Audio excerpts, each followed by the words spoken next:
We have three Shabbat events, and you need to know about them. It is Friday, May 1st, Friday, May 22nd, and Friday, May 29th. That's at Second Arrow, at Art Factory for Shavuot, and then at Brittany's house for the International Shabbat. Thank you, Edva, for also helping with coordinating that. Everything's going to be provided to you at the end of this episode, so listen all the way through, and you'll get all of the info you need. Thank you so much. I am out of town and loving it. I'm Rabbi Patrick, and welcome to Kehillah.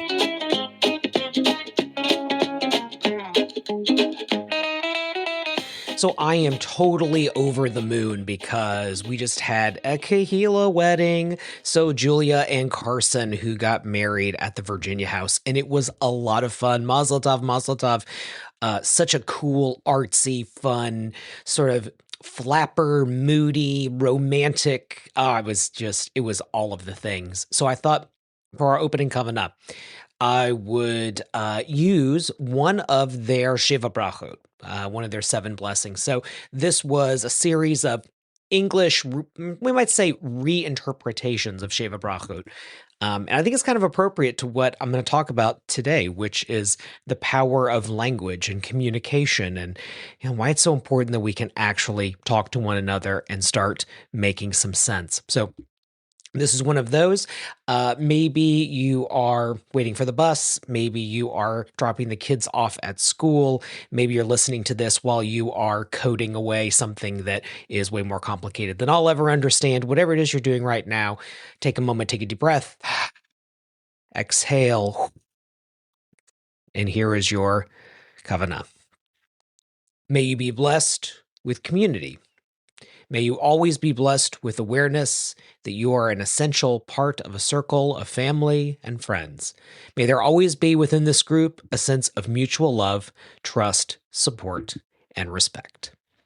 So I'm not sure which one of the blessings that was, but again, mazel tov to Julia and Carson, and can't wait to see you at the next Kehillah thing. So we're going to do a little bit of studying together, you and I. So if you are listening to this and you have a chance, I put in the show notes a link to a page on Safaria. Safaria is this really cool website where you can build these different study sheets, things like that. It looks like I have 14 followers on Safaria. I know that I'm kind of like Mr. Marketing Guy in a lot of ways. I actually don't keep up with this stuff. But this sheet that I wrote is called The Power of Language. And so you can listen to this and then maybe you'll go back to the sheet, or maybe you're able to sit down and kind of look at this on your phone or on a computer or one of the other devices that's sucking our souls from us. But take a minute if you can, click on the link, and then you'll pull it up here. You don't have to have it. I think it's kind of helpful. So you want to change the world.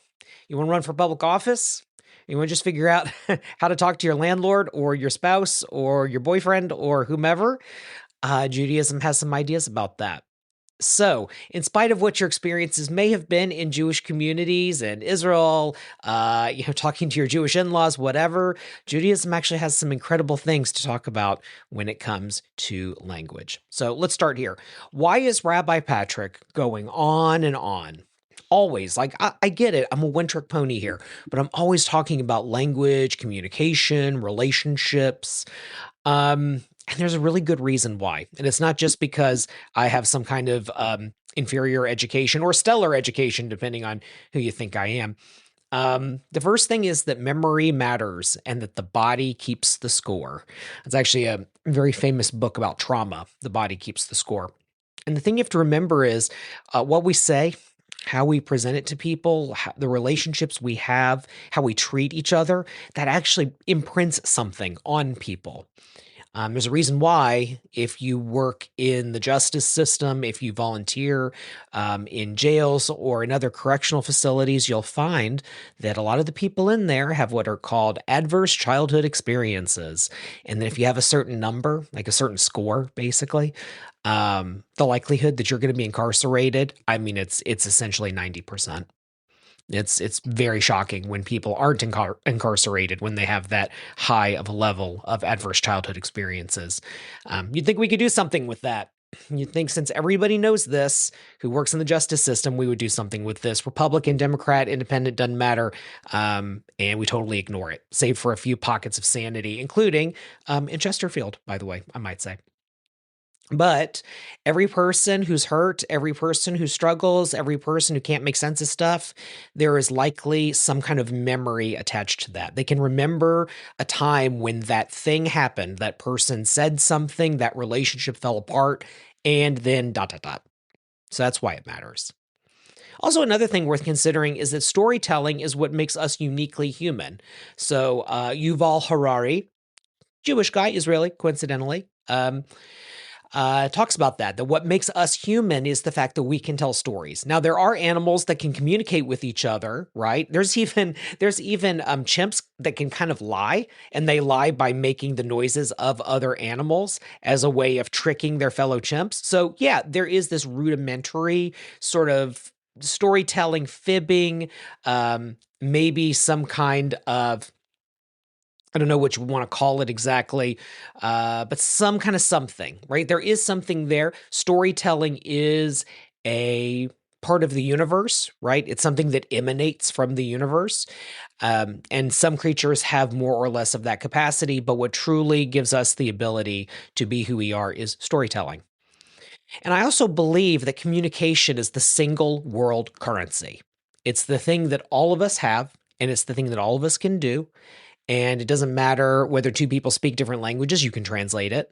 It doesn't matter if you're listening to something in a different language, you can read it in a translation. In some cases, you can listen to it translated, right?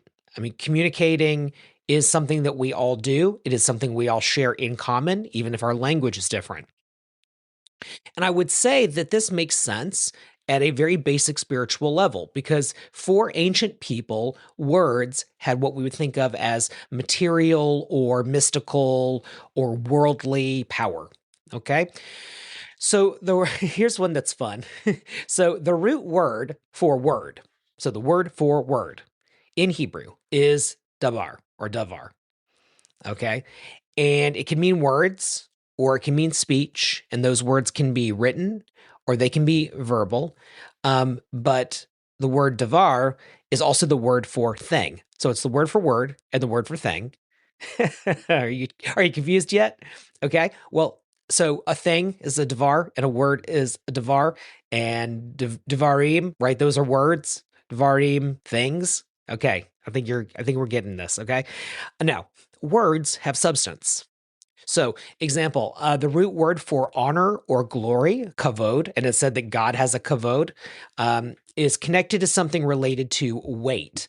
So, you think about, for example, when I was in my 20s and I worked in this home decor store, I noticed that when people would find an object on a shelf that they liked, one of the things they would do is they would almost kind of hold it and kind of weigh it in their hands. It was this, I don't know where that comes from, but it's just a thing that people do. I saw people do it with lamps. Like they'd pick up a lamp and kind of hold it. You're trying to see, like, does this thing have weight? Does it have substance, right? Is it just some crummy resin that's going to fall apart, the second I plug it in or whatever the case is, right? So we naturally have this inclination towards substance and wanting to see that something is of substance. And so if we have something in kind of the marketplace that is weight oriented and of substance, then glory or honor would somehow be connected to that. It kind of makes sense in an ancient way. Also, just for fun, you think about when we say something is heavy, like think about, I guess that's the 60s that expression came out, like, hey man, that's so heavy. That's some heavy stuff you're talking about, right? So this idea of words being things in some way, having some material power, something substantial to words. Words aren't just things that go out into the universe like air from your lungs and then just kind of evaporate, right? Going back to what I said earlier, they have power. And that's why this sheet is called The Power of Language. So how does all this stuff play out? So Torah, right, is the word for law. It's also understood maybe as the word for instruction. It's connected to the word for parent, which is interesting. Think about blessings, right? So the birthrights, there's some birthright stories. in the Torah. Okay. The priestly blessing, by the way, all of these different types of blessings, they can't be taken back. That's an interesting thing about brachot, is that once they're there, they stick. Um, so that's kind of an interesting thing where words have more power than just how they maybe would manipulate a situation or show power to another person or make a deal in some way. They really do, in the ancient mind, alter the very sense of the universe. Take in mind curses, right? Balaam, the sorcerer, trying to curse the Israelite camp and giving blessings instead. Think about cursing parents or cursing God.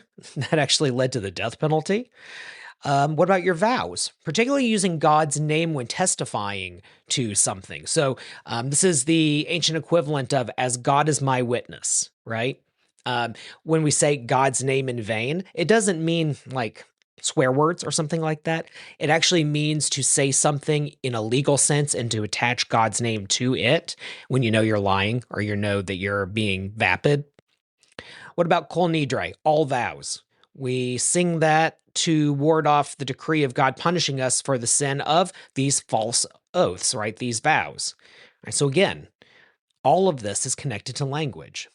And then there's things like amulets, right? So we have mezuzot on our doorway. We have tefillin, some of us. The respect that we give to a sidur or a machzor, right? You have it on your lap and it falls, off, whatever. What do? You pick it up, you kiss the book. There's even some people who love books so much that they'll kiss books, even if they aren't sacred books, so to speak. Hebrew is found in wedding bands. So I have one on mine, Ani Ladodi Vadodi Li. They're also, if you are into pottery or if you're into, I don't know, like magic and stuff like that, there are these Aramaic divination bowls. So you can go online, you can see these pictures that have been dug up in the Near East, and you find all of these cool, interesting things that people maybe use to cast spells. And then, of course, when we're talking about language, there's the big one, the four-letter name for God. It's considered so sacred that we no longer use that name. Even though evidence shows that saying that name was a common practice at one point. So I want you to think of, now that I've kind of given you some background to this idea of words having strength and all of these different ways in Judaism that words have strength. I want you to use this Davar model of words as things. So let's just imagine that words are things.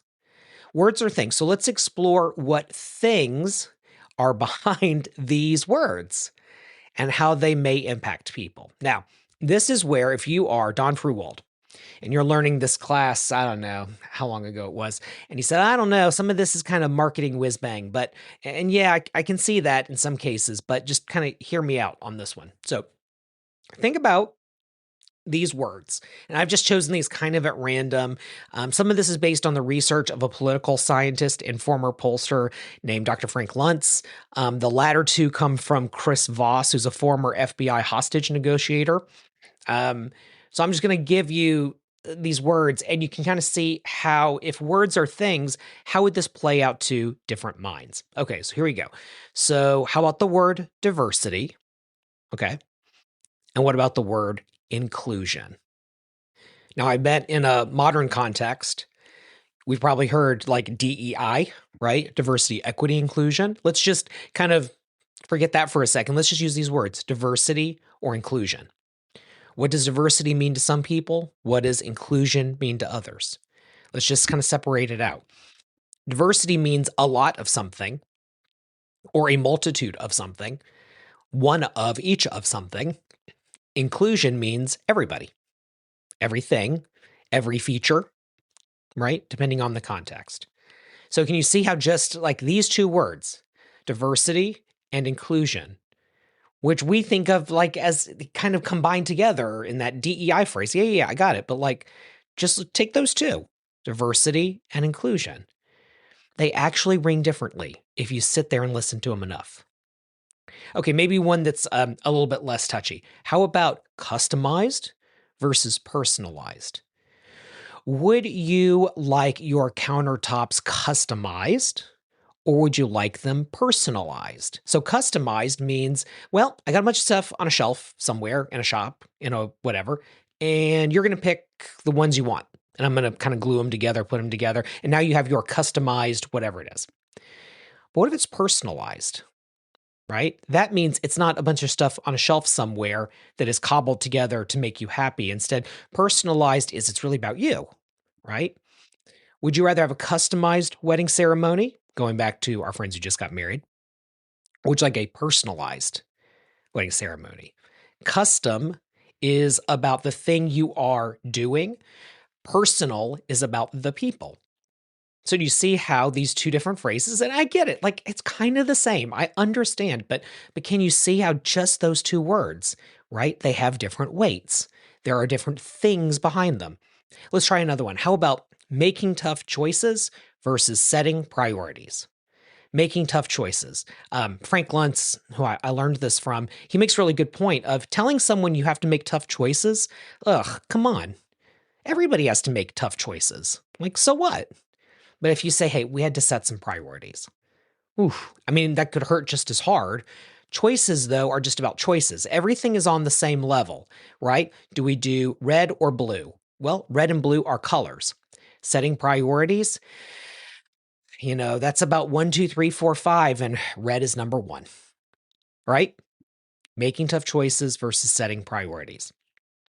How about this one? Everyone wins versus everyone benefits. What happens when everyone wins? It means that there was a possibility that someone could, what? They could lose. Win, lose, it's zero sum. How about everyone benefits? Meaning an action is taken where everyone gets something. There is no lose in that scenario, right? Now you could say that's true with everybody wins, but everybody wins pits everything into a contest. There's a possibility you're going to lose. With this option, everybody wins. It's still a contest though, win, lose. What about everyone benefits? There are no losses. There are only gains. It's not a contest. It's a matter of choosing things, setting priorities, whatever, where everyone gets something, right? There you go. How about this one? Could be a little tricky for some people. Opportunity or freedom, right? So freedom implies do whatever you want. Opportunity implies there are some things waiting for you, right? Here are the opportunities. Choose the one that you would like. Go in the direction you want to go in. Freedom is we're not offering anything. It's just you do whatever you want. Again, it's going to touch differently depending on who you are. Or how about getting to yes versus helping people say no? Now, those aren't phrases per se. This is just kind of an interesting kind of idea here.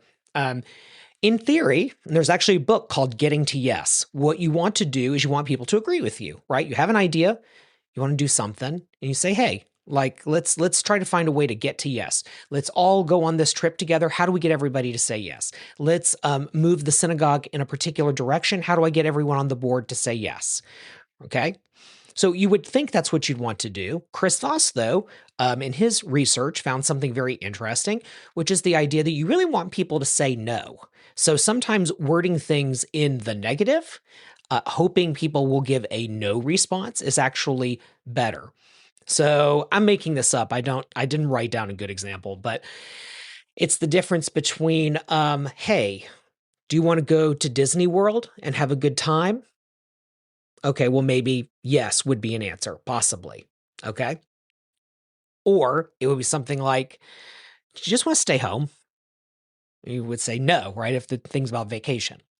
You want people to say no, right? No somehow is more empowering to people. There's a good reason why toddlers, they go through a no phase because no is control. So handing a person a way of saying no empowers them, even if what you're trying to do is walk with them on some type of conversation, some type of decision making. Okay.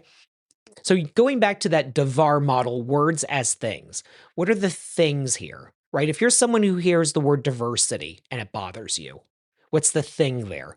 Or if you hear the word personalized, how does that maybe resonate or not resonate with you?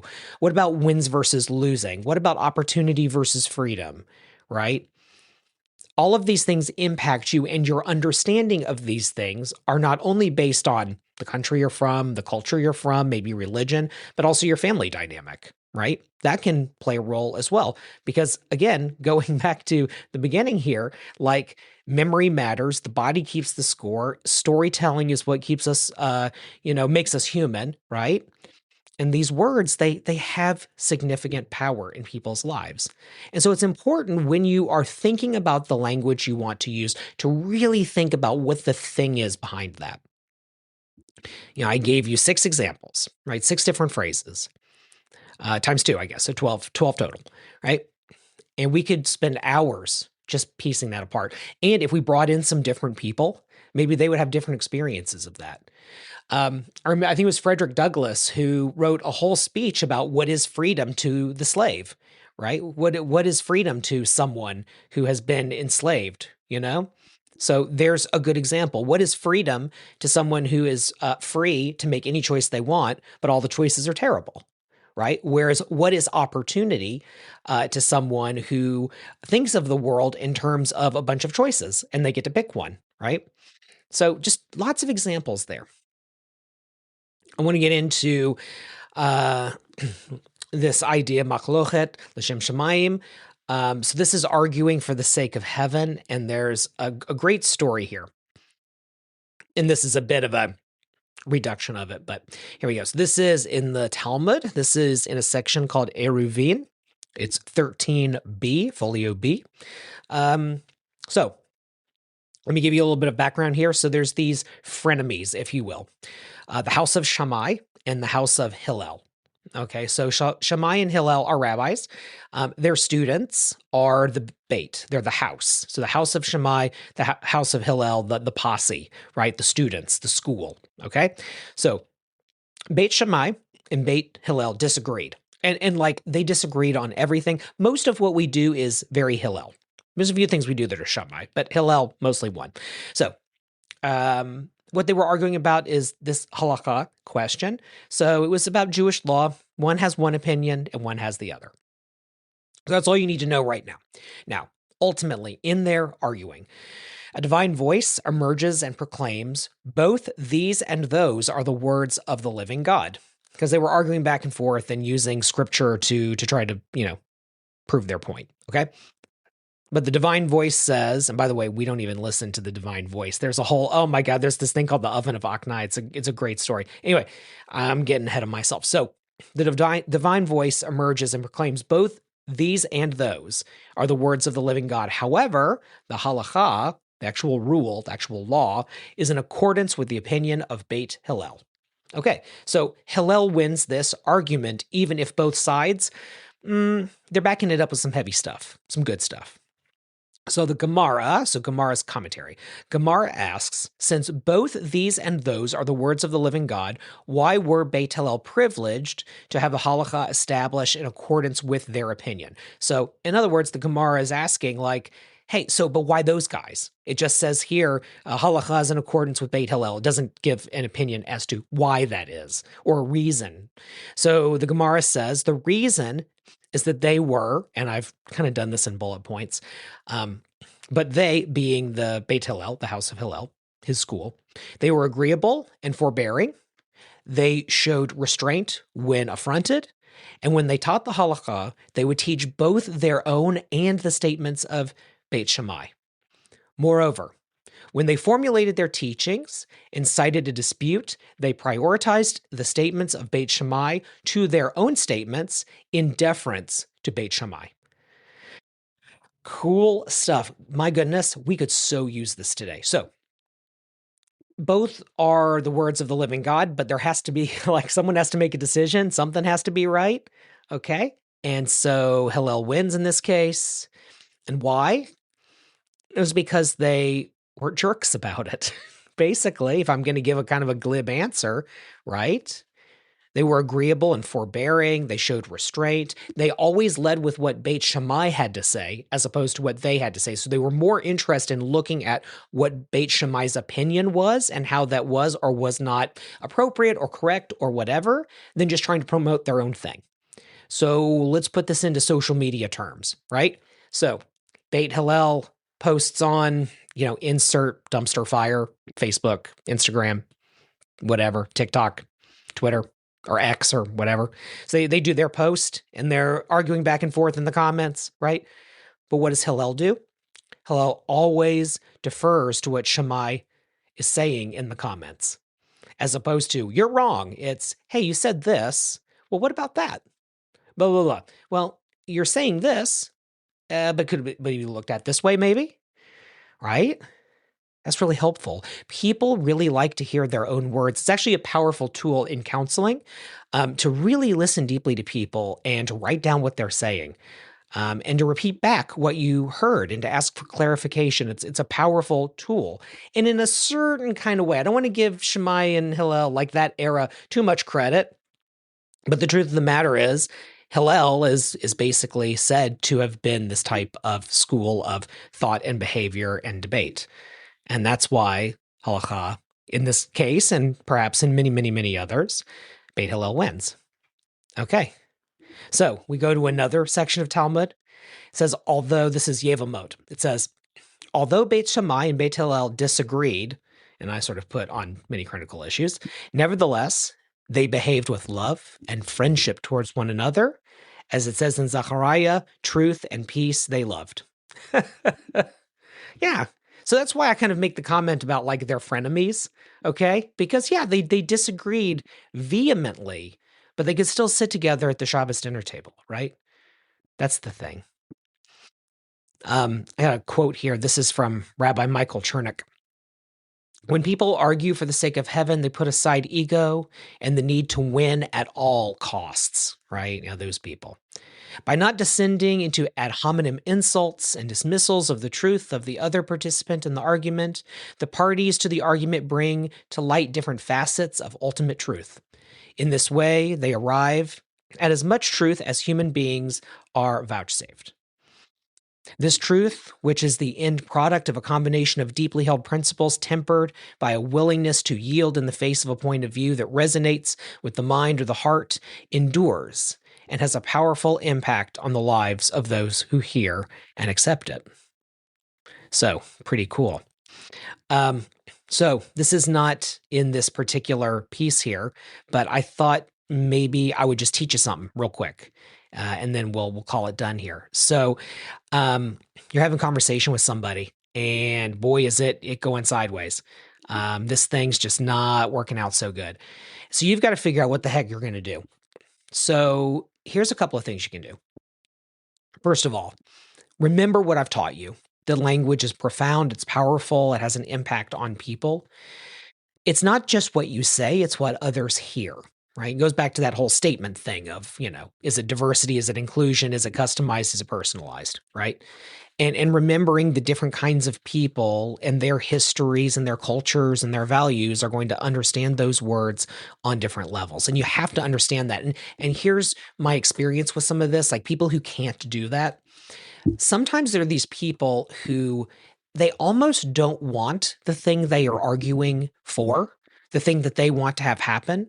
What they want is for things to be agreed upon on a certain way, or they want a path towards something, not necessarily the end result. They want to be right on the steps, even if the conclusion is never reached. Some people just like to admire the problem, right? These are the kind of people who are, what is it, that movie Almost Famous? You're a no person in a yes world. It's that kind of a thing, right? And so you have to understand, first of all, there just are those people. Sometimes you just can't go very far with them. And so the best you can do is say, God be with you, right? Like really, and really mean it. Don't be a jerk. Never use God's name in vain. Never say, well, hope that works out. Like, no, like hope it actually works out, whatever it is. The second thing I found, I mentioned this earlier, is it's good to use the language of other people. So sometimes I'm going to touch on politics slightly here, but I just think it's appropriate. Sometimes people feel like there's this one group that speaks too plainly. And then there's this other group that speaks like it's a liberal arts college. And so one group feels condescended to the other. and the other doesn't take the other seriously because of the way they speak. And by the way, that thing of who's this and who's that, that's actually changed in American history probably 3 or 4 times. So no one owns the entire history of that. But it is true that there is a certain kind of low register versus high register. There's upspeak, there's vocal fry, there's accents, right? If someone says y'all, do you have an opinion on them immediately? If someone says use guys, do you have an opinion on them, right? So sometimes it's good to use the register and the language of the people that you are speaking with.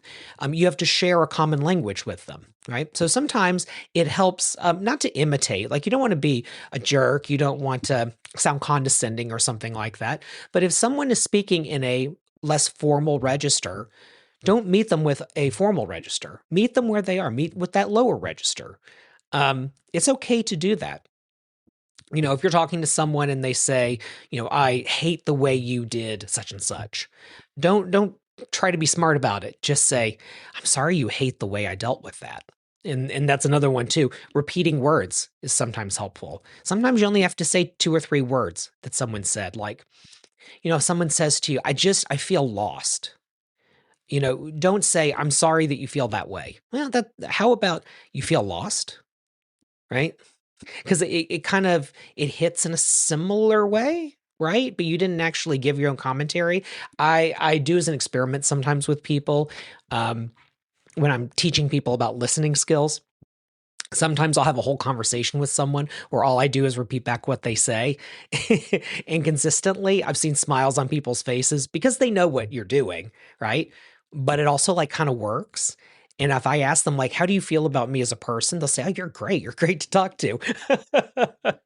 It's like, well, you're kind of just talking to yourself. But yeah. So sometimes that helps. If someone says, this project is just terrible, just say, terrible, right?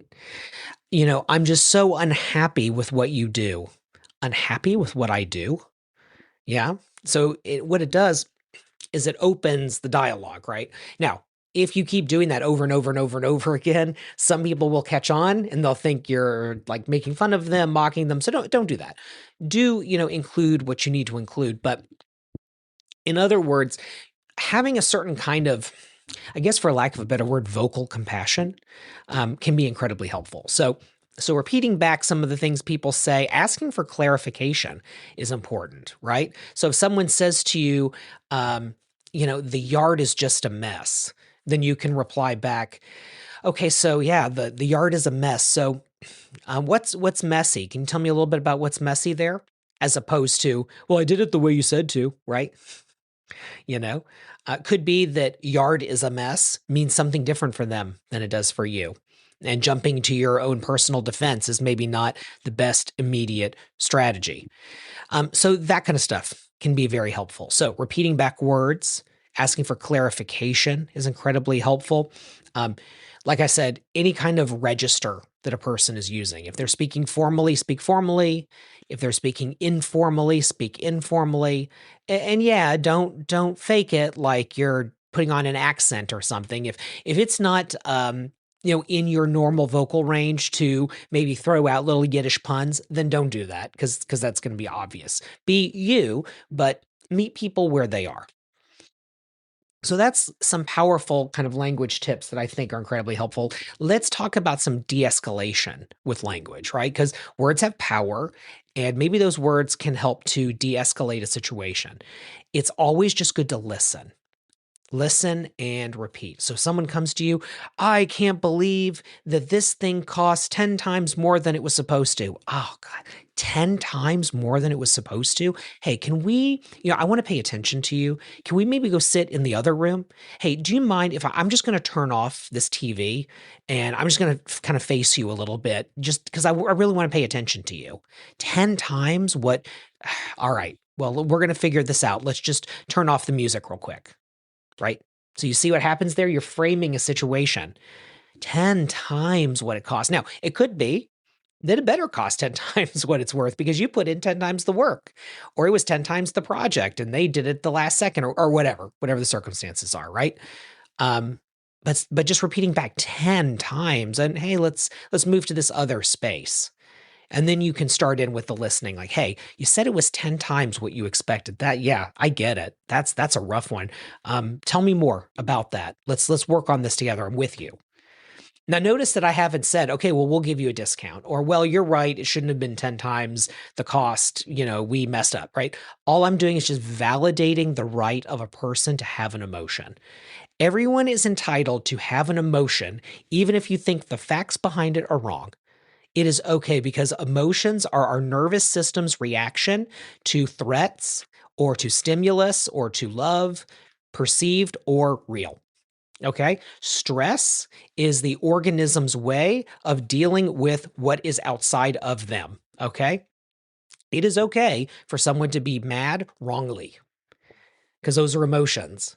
It's our job to then work with those emotions and to try to understand better so that we can get to a better place. It is not about litigating facts. It's seldom, if ever, about the facts.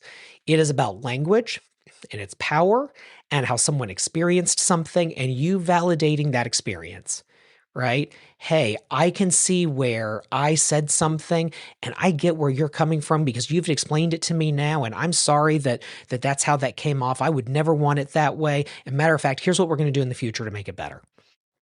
Now, I didn't say I was wrong. I didn't say they were wrong. I just said, hey, yeah, now I get it.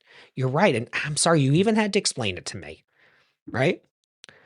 You never took the blame for whatever the thing was, but at least you're taking responsibility for the relationship. Now, maybe that's not the situation you're in. Maybe you're in a situation where you need to get out of something. Maybe something is maybe you're in over your head. Maybe you promised something and it's been turned around on you. Or maybe someone is using the power of language to cause you harm. Okay, so maybe you need a different strategy.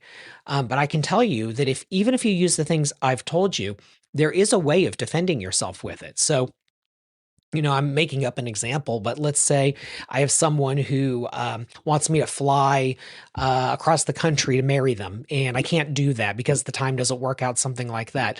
And they're just convinced, you have to do this for me. You owe it to me. I've never been in this situation. I don't think I ever would be. Well, I'm just making this up. But if someone said, hey, you really owe it to me, like you better do this. Okay.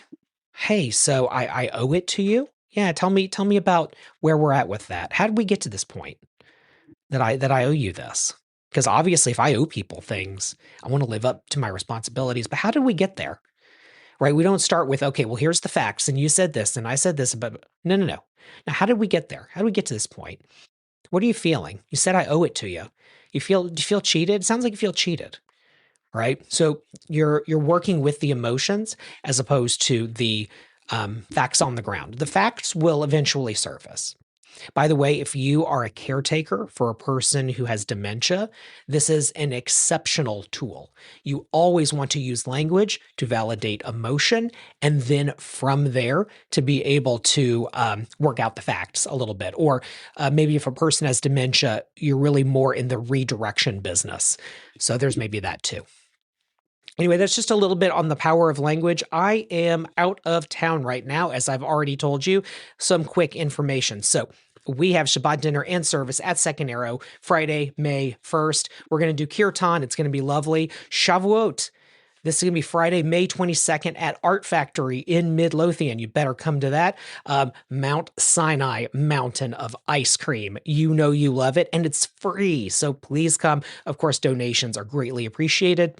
And then the following week, May 29th, Friday night, we're going to have Shabbat dinner at Brittany and Austin's, and Brittany and Edva are working on something really fun. It's like an international Shabbat, and I really hope you'll be there. So definitely check it out. Appreciate you being here. Take care. God bless.